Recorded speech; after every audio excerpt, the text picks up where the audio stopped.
свою жизнь как волк. Вы будете удивлены, насколько это мудрые создания. Волк никогда не ест падаль. Для них лучше быть голодным, чем есть, что попало.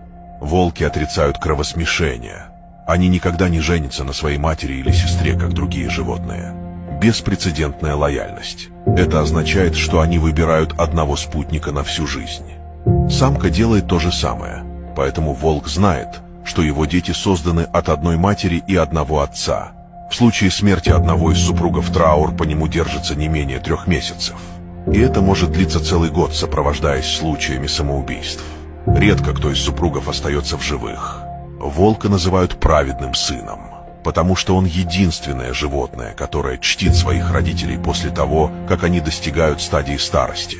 Когда их родители не могут идти в ногу со стаей, они остаются в берлоге, а дети охотятся и кормят их. Я думаю, нам есть чему поучиться у волков.